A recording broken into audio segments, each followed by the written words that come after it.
Madame, Monsieur, bonjour et bienvenue dans ce numéro de votre émission Le Portail de l'Environnement. Aujourd'hui, on parlera de l'étude d'impact environnemental, des audits aussi, du rôle de la communauté à la base dans l'utilisation de ces instruments de sauvegarde de notre environnement. On ira aussi parler bien sûr des infrastructures réalisées par le gouvernement, asphaltage. Est-ce qu'aujourd'hui, nous prenons soin de tout ceci ? Est-ce qu'il n'y a pas un droit, il n'y a pas cette volonté manifeste de détruire les infrastructures? Alors pour en parler, j'ai avec moi un invité, il a nom, Dr Guy Ouokou. Bonjour. Bonjour, monsieur le journaliste. Vous êtes enseignant-chercheur à l'Université d'Abomey-Calavi, vous êtes expert environnementaliste. C'est bien cela? Oui, c'est bien ça. Merci. Alors, quand on parle d'études d'impact environnemental, qu'est-ce qu'on doit comprendre dans un français plus accessible, Dr Ouokou? Merci beaucoup, monsieur le journaliste, mais avant, permettez-moi de saluer vos téléspectateurs. C'est vrai que ça fait un bail, on vous a reçu dans ce studio. Oui, c'est vrai, c'est vrai. Ouais. Comme vous le savez, on a beaucoup d'experts à travers le pays, on a beaucoup d'enseignants-chercheurs et nous avons également aussi d'autres occupations. Il faut donner les cours à l'université, il faut aussi être dans les sauvegardes environnementales et sociales, donc tout ça nous occupe. Ouais. Alors, par rapport à votre question, s'agissant des études d'impact environnemental et social, je voudrais ajouter le mot social parce que, comme vous le savez aujourd'hui, le mot social est très cher pour les bailleurs de fonds. C'est-à-dire, lorsque vous parlez des études d'impact environnemental, il faut toujours coupler ça avec le social. Parce que l'objectif ici, c'est de faire en sorte pour que les populations, c'est-à-dire nos enfants, nos parents qui se retrouvent au niveau de cet environnement-là, puissent se retrouver mieux et meilleur. Donc, si nous n'ajoutons pas le social, ce ne serait pas très bien. Donc, l'étude d'impact environnemental et social. Alors, dans un français accessible, il faut déjà comprendre tout simplement que lorsque vous voulez réaliser un projet, lorsque vous voulez construire une infrastructure ou bien faire un aménagement, l'état initial de l'environnement que vous avez, cet état-là doit être forcément déplacé.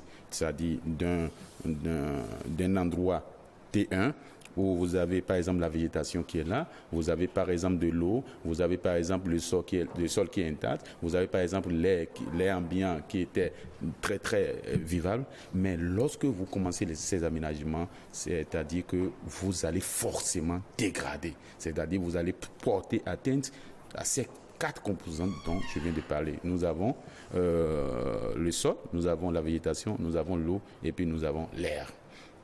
Et c'est ça, quand vous regardez également aussi la définition qui a été définie par le législateur. Ouais. Je vais parler surtout dans notre loi cadre sur l'environnement, la loi 98-030 du 12 février 1999 portant loi cadre sur l'environnement en République du Bénin, surtout en son article 2. Vous allez constater que le législateur a mis l'accent sur le paysage, sur l'environnement que l'être humain est appelé à influencer, à dégrader, à modifier. Donc, dans un français facile, nous allons dire tout simplement que c'est lorsque je mène un projet sur un environnement qui avait un état initial qui est bien vivable et que lorsque cette infrastructure ou bien ce projet ou bien cet aménagement finit, ça modifie forcément les impacts. Voilà. Sur l'environnement. Donc voilà, si on veut définir ça de façon un peu facile, ce que nous pouvons dire. Alors quand je prends... Oui, allez-y. Oui, et quand nous prenons l'environnement, comme je le disais, nous avons les 4 grandes composantes, à savoir l'eau, le sol, la végétation et puis l'air. Donc, une fois qu'une de ces composantes-là est modifiée, là, nous parlerons d'impact sur l'environnement. Alors, quand je prends quelqu'un qui veut construire sa maison, est-ce qu'il a besoin de faire une étude d'impact environnemental ou bien c'est quand on veut installer une unité de production? Oui, vous savez, on ne va pas aller jusque-là. C'est l'installation de nos cabanes, de nos habitations que nous avons.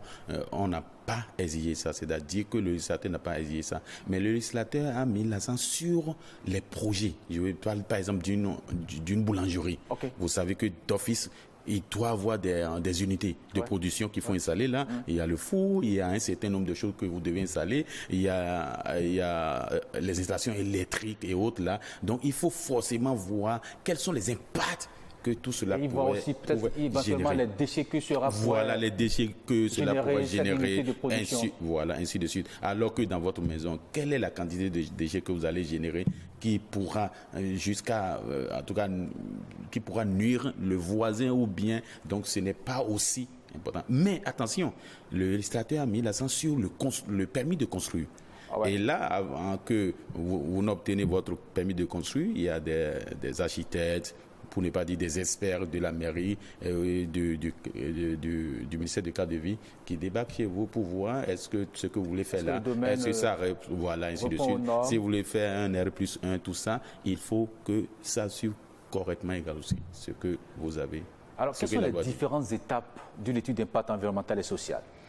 Alors, si nous rentrons dans les étapes, je vais essayer de ramasser, sinon on a au total 13 étapes. 13 étapes.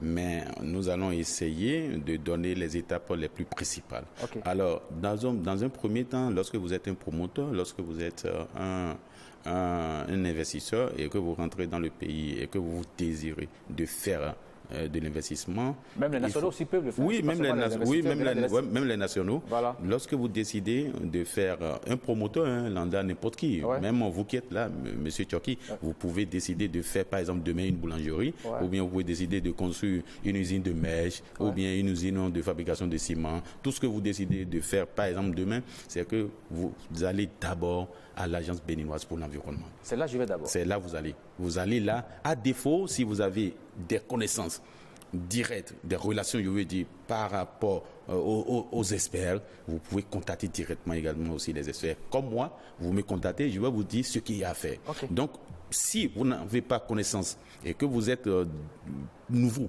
dans le domaine, vous vous adressez directement à l'Agence béninoise pour l'environnement. Une fois à l'Agence béninoise pour l'environnement, vous aurez les étapes à suivre pour pouvoir réaliser votre étude d'impact sur l'environnement et sur le social.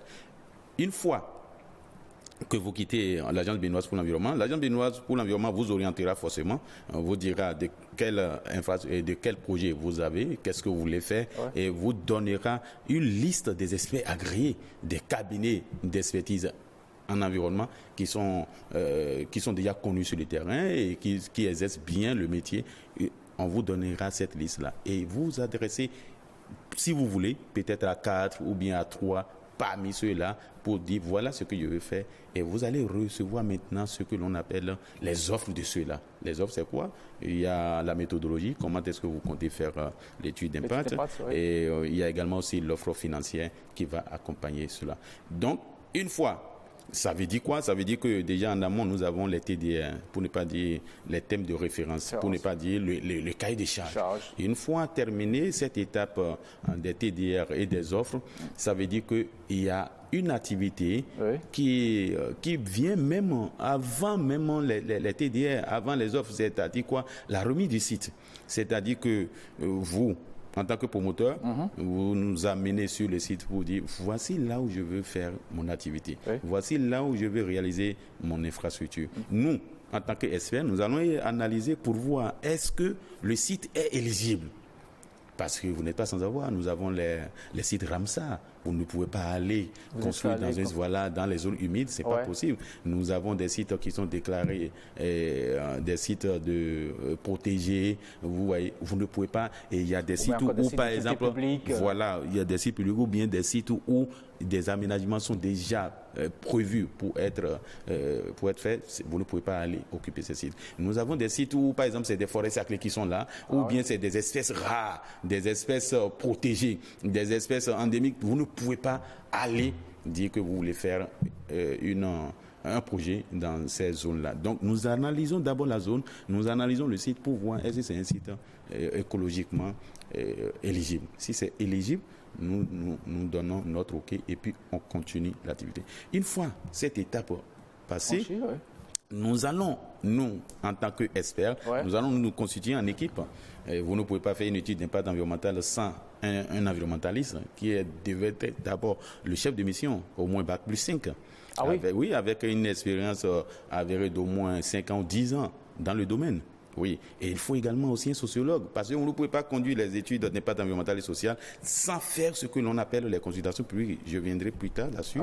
Les consultations du public, c'est le sociologue qui met dans ces consultations du public. Donc, vous ne pouvez pas mener une EUS sans un expert sociologue. Non seulement qu'il faut un expert sociologue, le domaine dans lequel vous voulez investir. Je prends un exemple comme ça. Je prends par exemple une station que vous voulez construire. Une station, peut-être les stations pétrolières. Vous ne pouvez pas ne pas mettre un technicien qui s'occupe des questions géotechniques. Je vais parler des questions de sol, pédologie, géologie, parce qu'il faut creuser pour mettre les réservoirs. Donc, il faut forcément un expert dans le domaine. On a parlé déjà de la consultation de ces équipes pluridisciplinaires qui doivent aller voir le site. Oui, et ces équipes, donc vous choisissez les experts en conséquence, c'est-à-dire qu'il faut voir le domaine dans lequel le promoteur veut investir pour pouvoir cerner toutes les facettes. Donc, il faut les experts. Une fois les experts constitués, nous débarquons sur le terrain. Pour faire d'abord, dans un premier temps, les visites de sites, nous allons faire les enquêtes socio-démographiques. Quand on parle d'enquête commodo et incommodo, c'est différent? Non, c'est différent. En fait, les enquêtes commodo et incommodo, c'est surtout dans la réalisation des parts. Les parts, c'est quoi? C'est le plan d'action de réinstallation des populations. C'est-à-dire que vous avez le consultant a terminé son travail, le cabinet a terminé son travail, mais il y a une commission, pour ne pas dire une équipe de contre-expertise qui vient pour réaliser encore une contre-expertise, pour ne pas trop parler, pour dire que est-ce que ce que le consultant avait fait, ça a respecté les normes, est-ce qu'il a vraiment pris en compte tout le monde, ou bien est-ce qu'il y a des gens qui se révoltent, ou bien qui se plaignent toujours, et là, on corrige. Donc, c'est ça les enquêtes commodo-incommodo. Donc, nous réalisons les enquêtes socio-démographiques comme les investigations en milieu réel. Vous allez vers la population, on leur pose la question. Nous avons les outils de collecte, bien sûr, qui sont élaborés et validés. Et ce sont ces outils de collecte-là que nous utilisons sur le terrain. Après ça, il y a également aussi les échantillons que nous prélevons. Parce que, imaginez que vous avez déjà, par exemple, un cours ou bien un plan d'eau qui se retrouve en amont ou bien en aval du site. Il faut forcément aller prendre l'état initial de ce cours de la pour voir qu'est-ce que nous avons actuellement. Et là, il faut aller nécessairement au laboratoire. Voilà. Donc, les prises d'échantillons, nous le faisons au niveau de toutes les composantes. Par exemple, si c'est au niveau du sol, on le fait. Au niveau des cours d'eau, on le fait également aussi. Et pour ce qui concerne l'air ambiant, nous essayons de prendre on fait aussi des mesures. Oui, on fait des mesures. C'est vrai que les équipements se font rares désormais, mais quand nous allons au niveau du ministère du cadre de vie, on a les équipements qu'on loue pour contrôler un peu la qualité de l'air. Pour voir la qualité de l'air, c'est-à-dire quel est le taux de monoxyde de carbone qui est dedans, quel est le taux ainsi de suite. On essaie de voir les paramètres physico-chimiques qui sont au niveau de l'air. Qu'est-ce que ces paramètres-là seront après la construction? Parce qu'il faut faire l'état initial pour voir également aussi au niveau de l'état final là, ce que ça va donner, parce qu'on veut voir les impacts. En dehors de ça, nous revenons maintenant au cabinet, parce qu'une fois revenu au cabinet, il faut aller au laboratoire. Ce qui doit aller au laboratoire va au laboratoire, ce qui doit aller au niveau du cabinet même pour dépouillement, parce qu'il faut dépouiller les fiches, et faire les analyses. Nous allons faire les analyses, mais il faut noter que nos analyses se fondent sur 3 grands aspects. Dans un premier temps, nous allons voir d'abord les différents enjeux environnementaux et sociaux. Quels sont les enjeux qui se retrouvent au niveau du milieu, récepteur bien sûr du projet. En dehors de ça, nous faisons ce qu'on appelle l'identification et l'analyse des impacts. Et à cet effet, il y a des outils qui sont appropriés pour ça.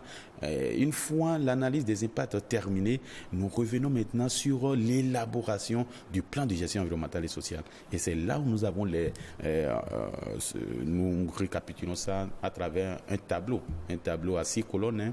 Dans un premier temps, nous avons les différents impacts, nous avons les mesures que nous avons proposées pour corriger les impacts. Après ça, nous avons les indicateurs. Après les indicateurs, nous avons les échéanciers, c'est-à-dire quand est-ce qu'il faut aller mesurer, quand est-ce qu'il faut faire chaud là. Et après ça, nous avons les responsables. Il y a plusieurs responsables. Il y a les responsables de surveillance et puis il y a les responsables de suivi. C'est-à-dire que lorsque l'activité est en train d'être menée là, qui est là pour surveiller? C'est pourquoi on exige toujours à tous les promoteurs, à toutes les entreprises d'avoir un HSE. Un HSE, c'est quoi? C'est le spécialiste en hygiène, sécurité et environnement. Pour voir en matière d'environnement, est-ce que tout ce qui est dit dans le PGS là est en train d'être respecté. Et après cela, il y a également aussi le résultat de suivi. C'est là où nous verrons maintenant l'ABE, nous allons voir certaines directions départementales du cadre de vie, la direction de santé, si ça touche la santé, la direction du travail, si ça touche les questions du travail, ainsi de suite. Donc, ceux-là viennent en suivi. C'est un long processus, Dr. Woko. Si, c'est un long processus. Et ça dure combien de temps pour une étude d'impact? Non, pour une étude d'impact, normalement, si c'est trop, c'est 45 jours. 45 jours? Si c'est trop. Mais ça dépend également aussi de l'envergure du projet. Parce que si vous avez un projet qui s'étend sur plusieurs communes, vous imaginez, ou bien si vous avez, par exemple, un projet de construction de lignes HTB. Les lignes HTB, c'est les lignes haute tension. 161 ou bien 63 kV ou bien les lignes 330 kV. C'est-à-dire sur, par exemple, une distance de 110 km, vous imaginez déjà, il faut un peu de temps. Donc, je pense que ça varie. Mais il y a une étape qui m'intéresse. Ça varie beaucoup plus la consultation des populations à la base. Oui, c'est ça que je l'ai dit. Comment cela se fait? C'est-à-dire qu'on regroupe, je prends un exemple, je vais installer par exemple une unité de production ici à Kadiaou.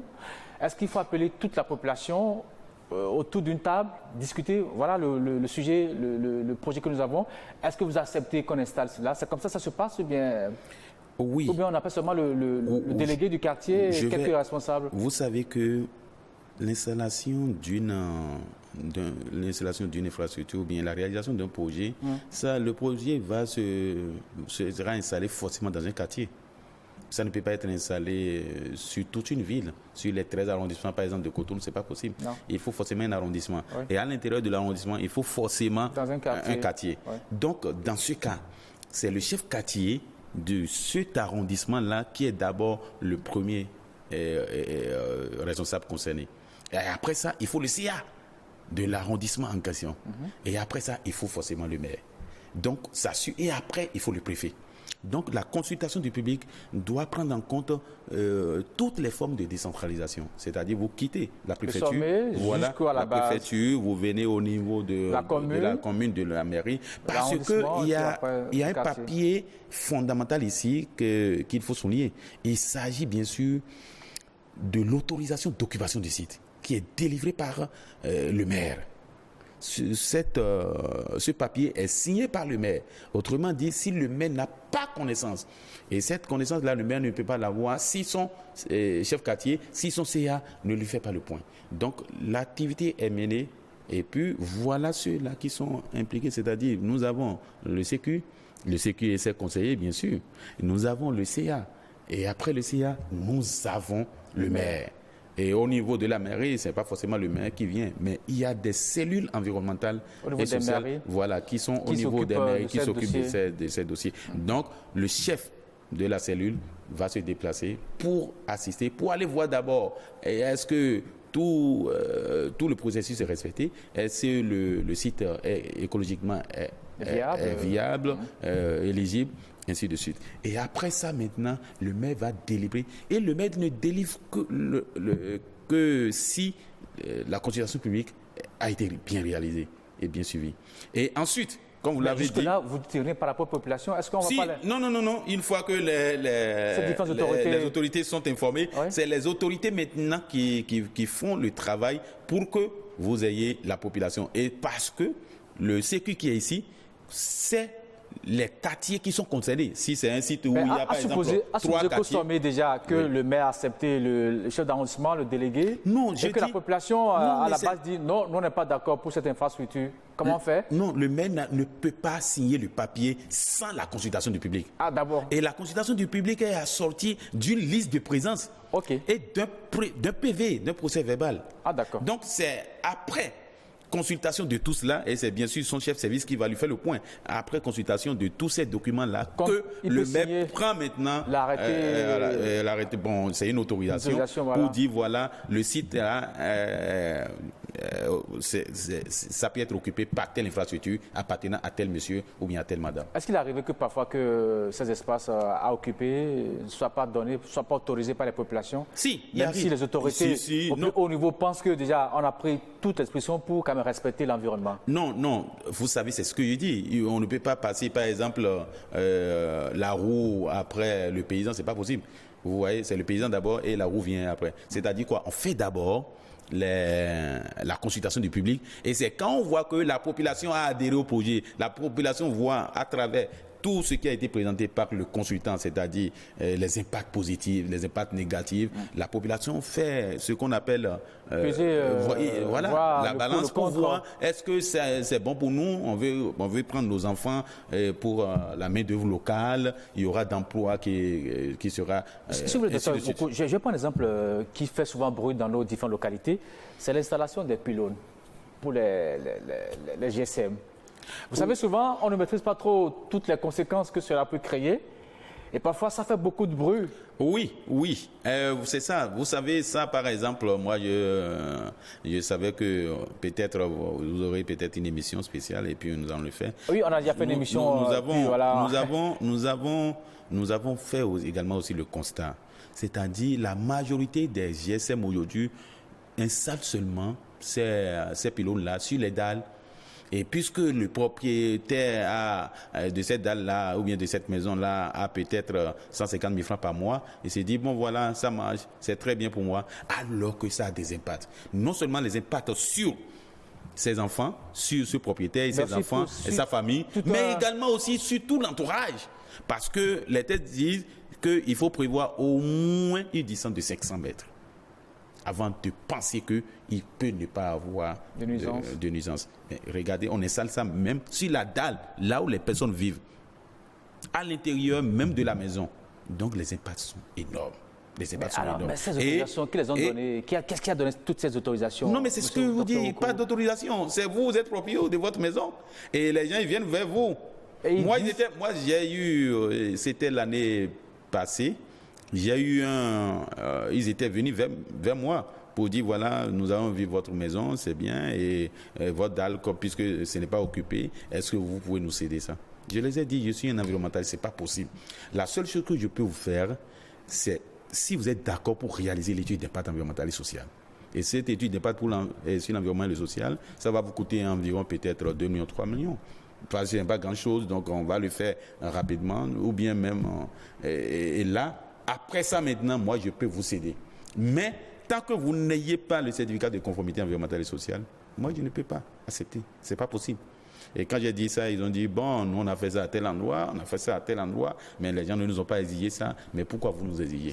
Donc, autrement dit, par ignorance, autrement dit, par méconnaissance et puis par manque d'information aussi. Donc, normalement, il faut sensibiliser la population pour que la population sache que, attention, c'est vrai, je suis en train de gagner 150 000, 200 000 par mois, 300 000 même parfois, mais je suis en train de me tuer, de tuer toute ma famille et de tuer même tout le quartier, parce que ces impacts-là, les effets, ce n'est pas tout de suite.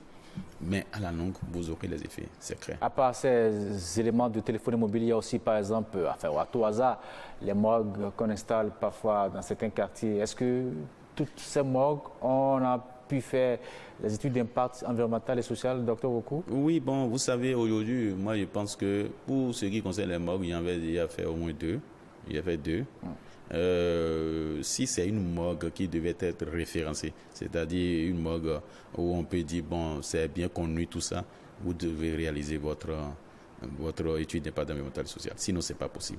Mais vous êtes d'accord avec moi que vous allez dans un village comme ça, peut-être dans le nord, et puis c'est même dans un coin, et la personne a pris même sa propre chambre et a mis peut-être un truc frigorifique dedans et tout ça, et puis on met les morts là en attendant que les gens ne viennent chercher le lendemain ou après-demain pour le faire. Je ne crois pas. Je ne suis pas sûr que ceux-là réalisent les études d'impact environnemental.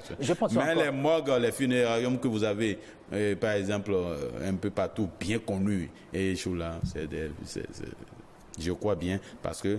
vous avez l'exemple qui est en face du campus d'Abomey-Calavi? Oui, en face du campus d'Abomey-Calavi, je n'ai pas mené les sondages. Vous êtes bien placé pour faire le sondage, mais je pense qu'avec le tout et les commissions que j'ai eu à présider à l'ABE ou à assister à l'ABE, il y a beaucoup de morgues qui font les EU. Est-ce que les hôtels aussi ont besoin d'une étude d'impact environnemental? Naturellement, c'est là surtout parce que les hôtels génèrent beaucoup d'eau usée et autres. Les hôtels ont besoin, et moi je réalise pour les hôtels, il y a Gonnet-Tulipe que j'ai réalisé, il y a beaucoup d'hôtels. Quand vous prenez une ville comme Boycon, où on a des hôtels, des auberges un peu partout. Oui, mais c'est ce que vous dites, même pour l'hôtel Amazon, j'en ai réalisé. Il y a beaucoup d'hôtels qui réalisent les études. Au même moment, il y en a beaucoup d'autres qui ne le font pas. Et aussi les audits, surtout les audits.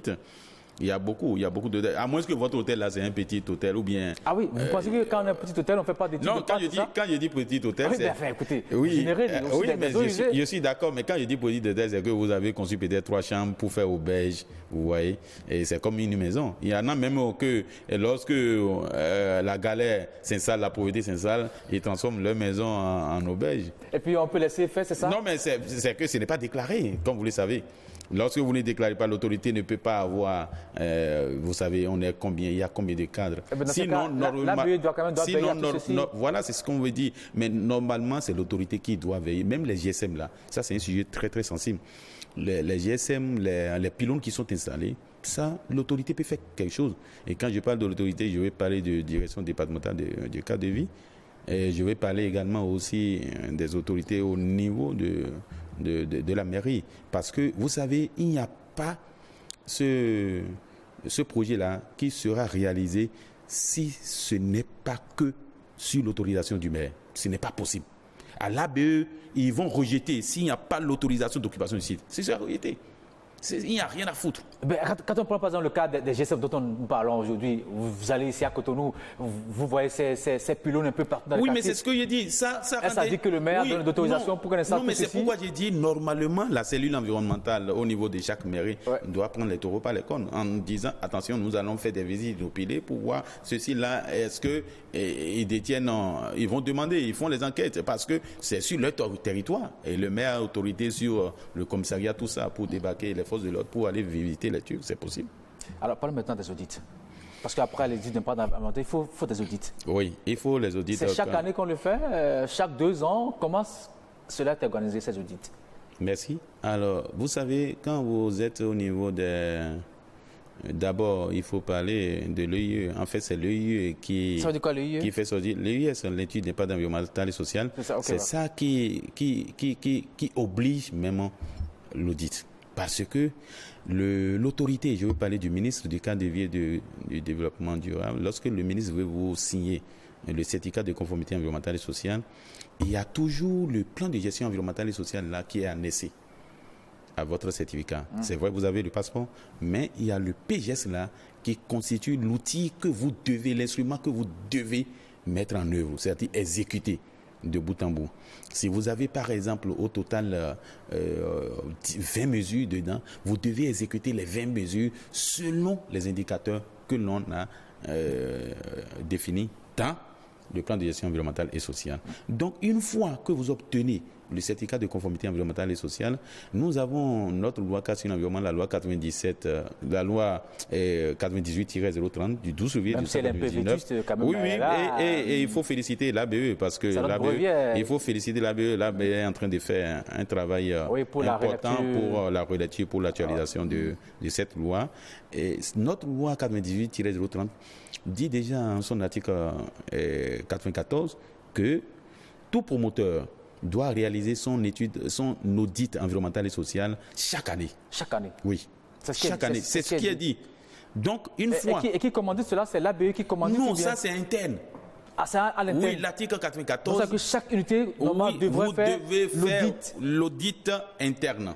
Et là, vous invitez des experts comme moi, je ne suis pas le seul, des experts ou bien des cabinets d'expertise environnementale et sociale qui viendront voir et vous réalisez cet audit. Ou bien vous-même, vous pouvez recruter directement un expert environnementaliste qui est votre conseiller environnemental.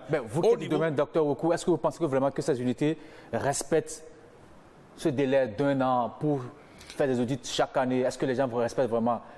Aujourd'hui, moi, je peux dire, il y en a. Mais il y en a également aussi qui ne le font pas. Mais il y en a qui font. Parce que les audits, audits internes annuels... Ceux qui le font par rapport à ceux qui ne le font pas, sont plus nombreux. La proportion, elle est importante, c'est clair. Parce qu'il n'y a pas... il n'y a pas de contrôle, il n'y a pas de surveillance. Si, voilà. Il y a le contrôle. Je voudrais venir sur, par exemple, le personnel. Il faut assez...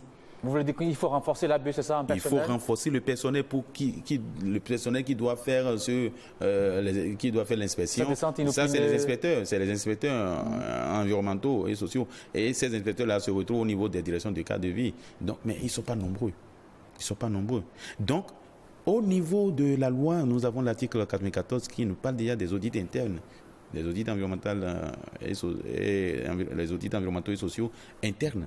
Mais déjà, vous savez, le législateur est allé un peu plus loin pour dire, au niveau de l'article 95, le législateur dit, attention, lorsque vous ne réalisez pas votre audit, lorsque vous recevez le certificat de conformité environnementale et sociale, et 2 ans après, moi, j'ai le droit de vous envoyer des experts, des cadres, pour dire de faire ce que l'on appelle l'audit externe.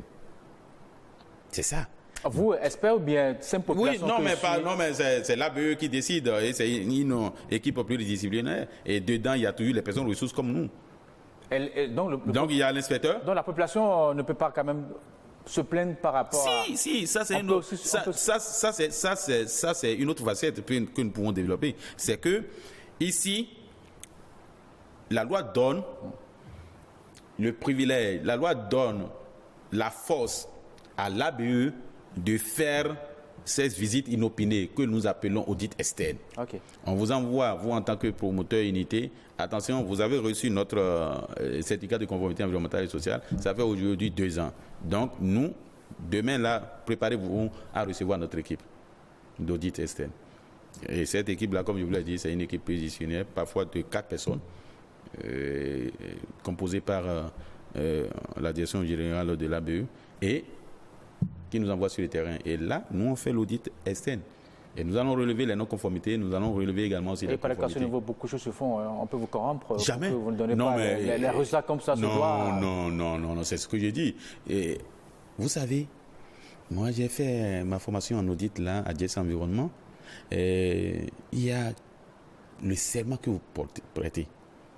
On a beau prêter serment, mais quand l'argent est sur la table, on change d'avis. C'est combien les gens vont vous donner? La personne n'a même pas encore l'argent pour prendre un HSE. S'il a déjà un HSE chez lui, peut-être un HSE de 200 000 francs par mois ou bien de 300 000. S'il a déjà un HSE, par exemple, chez lui, qui essaie de regarder chaque composante, chaque mesure, il ne serait pas arrivé là. Maintenant, vous débarquez. Combien il va vous donner?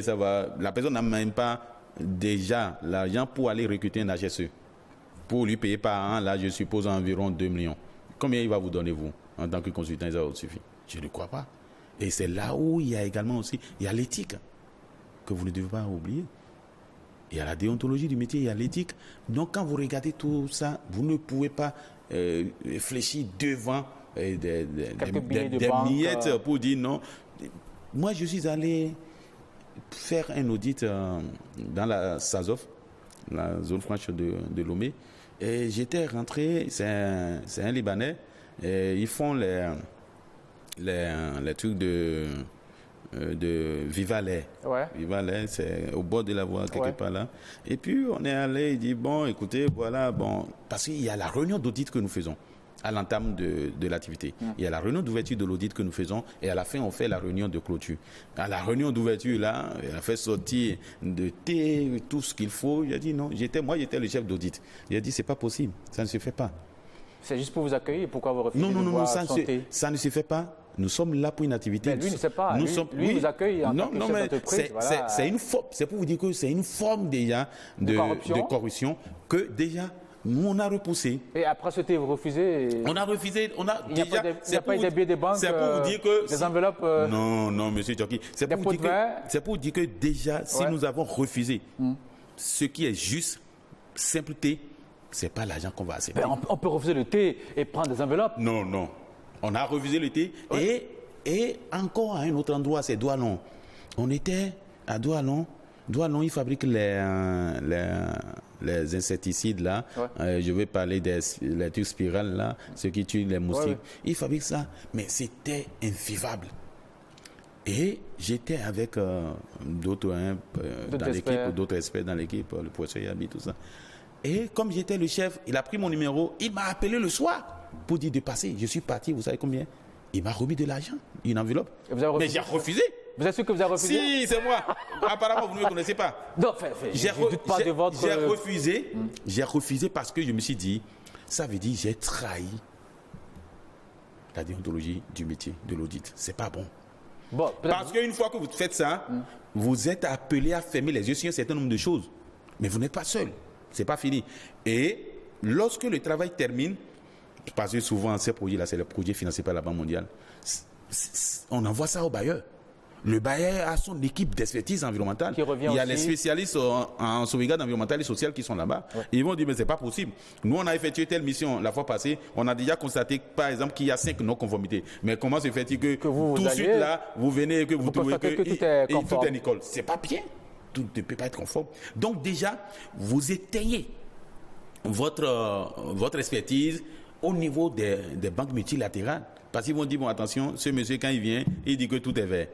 Alors que tout ne devait pas être vert. Il doit avoir forcément des rouges, des oranges et autres pour dire, attention, c'est une non-conformité mineure, ici c'est une non-conformité majeure, ainsi de suite. Mais on trouve que tout est vert. Ou bien on trouve que des oranges, tout est non-conformité mineure. C'est pas possible. Donc, il faut taper, parce que quand vous fermez, là-bas c'est un grand guichet. Lorsque vous travaillez à la Banque mondiale, si la Banque mondiale vous sélectionne directement, vous allez voir vos honoraires, c'est pas petit. Mais vous travaillez avec un particulier ici qui vous donne peut-être, je ne sais pas combien, quelques millions de francs, et puis vous allez fermer toute une institution internationale qui peut vous appeler à Nouakchott, Bamako, Abidjan, un peu partout. Vous allez fermer à cause de ça. C'est pourquoi il faut regarder surtout la déontologie et l'éthique. C'est surtout ça. Donc, dans ce cas, les experts environnementalistes, l'équipe de l'ABE, bien sûr, je veux dire, débarquent sur le terrain et là, réalise l'audit environnemental et social. Et l'audit environnemental et social, comme j'ai commencé par le dire, cela peut aboutir à des faits vertus d'unité de production. Si, parce qu'il y a les sanctions qui sont prévues dans la loi cadre sur l'environnement. Oui, les sanctions sont là. Et lorsque vous faites, par exemple, tel aspect, les sanctions, ça varie de 100 000 jusqu'à 100 milliards. Oui. Ah ouais, c'est marrant. Ouais. Donc c'est en fonction de ce que vous avez fait et c'est en fonction de ce que vous avez comme chose. Mais déjà, il faut rappeler que lorsque vous avez les non-conformités, l'autorité ne vient pas tout de suite pour dire « Donnez-moi mon certificat de conformité ». On vous demande de faire sortir maintenant votre PAO. Le PAO, c'est quoi? C'est le plan d'action opérationnel de mise en œuvre des recommandations. Parce que lorsque l'auditeur termine, il formule des recommandations pour corriger les non-conformités constatées. Okay. Et ces recommandations-là sont directement traduites à travers un plan d'action opérationnel de mise en œuvre de ces recommandations. Et ça, c'est comme le PGS. Hein. Vous avez les différentes recommandations qui sont transformées ici en activités. Ouais. Et en dehors de ces activités, il faut les indicateurs objectivement vérifiables. En dehors des indicateurs, il faut les échéanciers. Quand est-ce qu'il faut mettre ça en œuvre? Et après, il faut les responsables qui vont mettre ça en œuvre. Et après, il faut le coût. Okay. Donc, on verra clairement que, par exemple, en juin 2022, telle activité doit être menée. Je suppose que vous n'avez pas, par exemple, un HSE ou bien vous n'avez pas un expert en sauvegarde environnementale et sociale. Alors que la banque hésite forcément que votre projet, là, vous devez avoir un expert en sauvegarde environnementale. Vous, la recommandation, c'est de recruter sans délai un spécialiste en sauvegarde environnementale et sociale. Ce recrutement-là, vous prévoyez les activités qu'il faut les TDR, il faut le contrat de l'expert, et il faut donc tout, et il faut les sources de vérification également. Les sources de vérification, c'est vrai que le contrat a été signé déjà. Est-ce qu'on a constaté que le consultant est là, le spécialiste du moins est là, ainsi de suite, et la date est connue. Donc, ce plan d'action, ce PAO-là est élaboré pour corriger les non-conformités. Donc, l'ABE exige maintenant que vous envoyez, votre PAO, vous en tant que unité, vous envoyez comment vous comptez mettre en œuvre les recommandations. Vous allez leur dire ça. Et vous envoyez ça.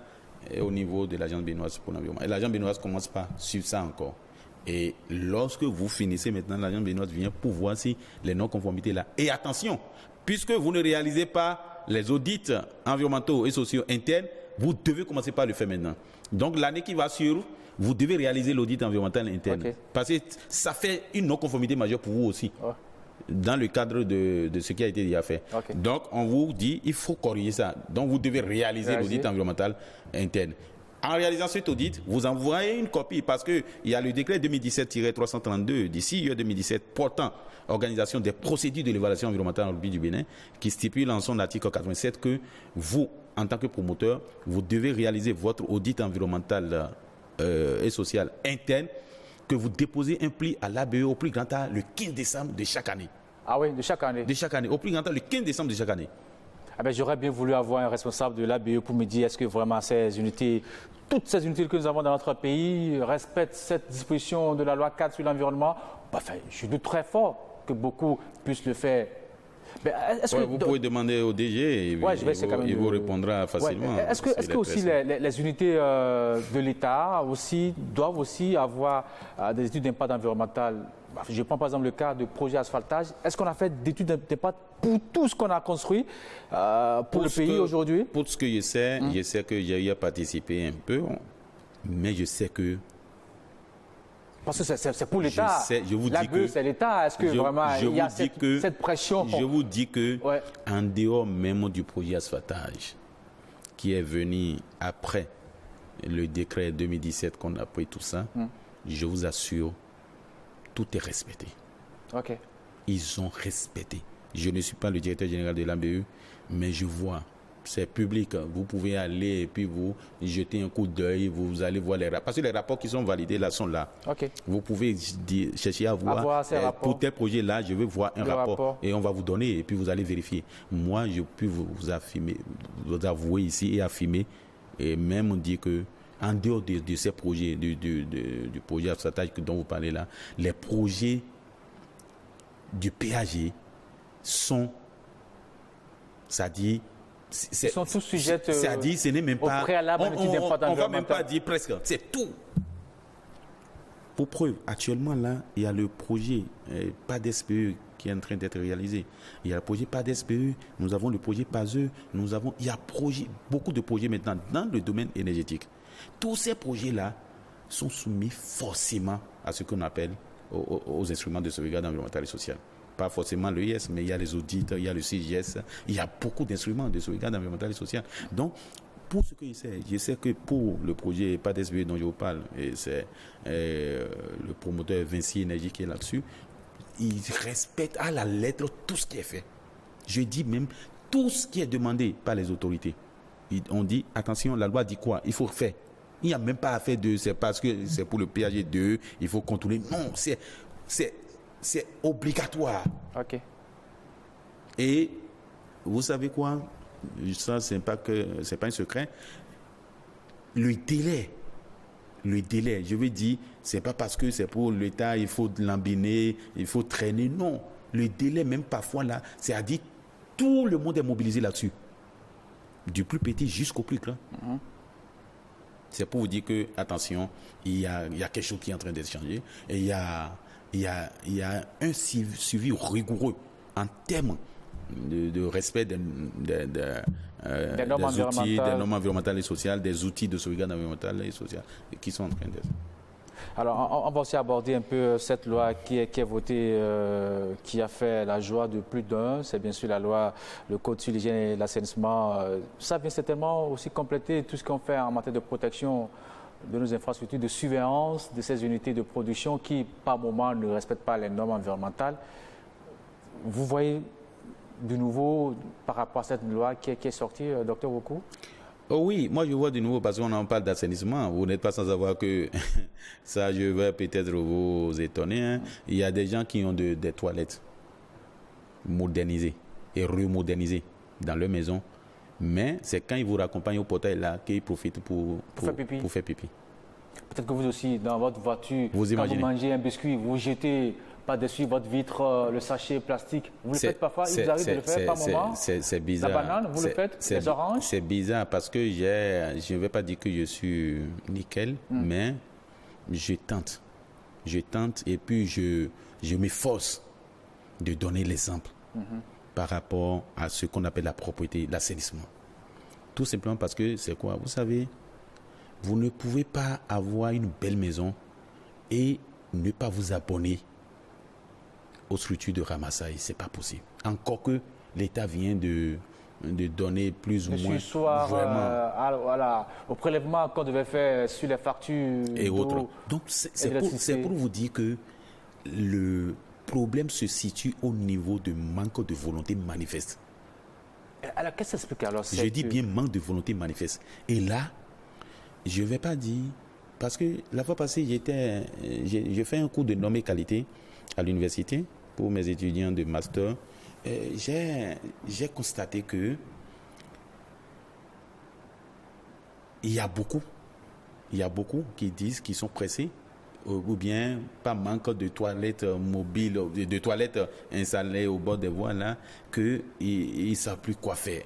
Ils sont obligés de descendre pour faire pour uriner ou bien pour pisser au niveau du trottoir, à côté de la voiture. Et mais docteur Oku, quand on vient ici dans la ville de Cotonou, vous pensez qu'il y a assez de toilettes publiques?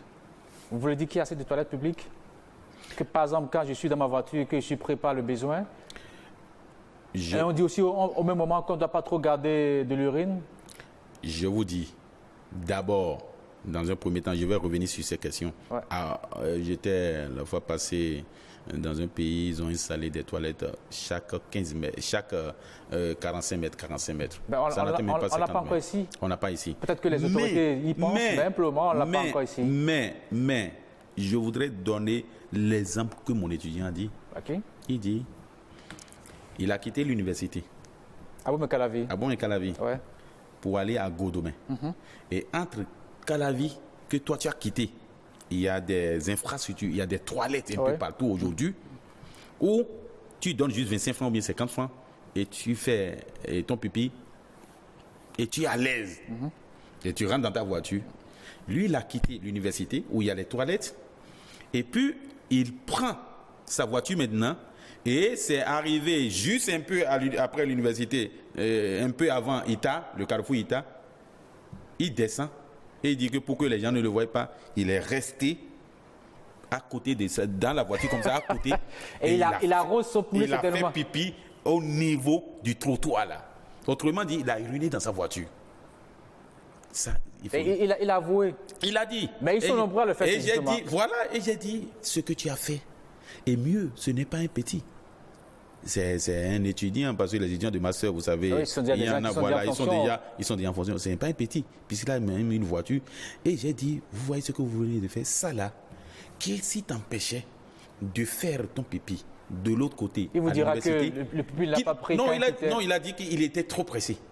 Tu étais pressé, tu as laissé là-bas, et maintenant tu viens condamner l'État pour dire que l'État n'a pas installé une toilette au bord de la voie au niveau de l'État. C'est pas possible. C'est pas bien. C'est pourquoi je dis, il y a ce que l'on appelle manque de volonté. Maintenant, celui qui a les toilettes dans sa maison et qui vient faire ça au dehors parce qu'il y a la végétation qui est là, comment vous pensez ça? Je vous repose la question. Mais c'est ça, c'est pourquoi je dis, c'est manque de conscience, manque de volonté. Et là, moi j'ai dit, il faut que nous pensions peut-être à la création de la police verte, comme vous avez... Non, je crois que la nouvelle loi sur l'assainissement renforce aujourd'hui la police environnementale. La police environnementale, oui. Et moi je parle de la police verte. Et il faut que ces policiers... Ah oui, on parle de la police verte. Il faut que ces policiers-là soient vraiment dotés des prérogatives. Puisque lorsque vous êtes un agent de sécurité et que vous n'avez pas droit à un certain nombre de choses, la population connaît tout ça. Ils font, ça dit, nos parents font la différenciation entre le policier qui peut faire la répression et le policier qui ne peut rien dire.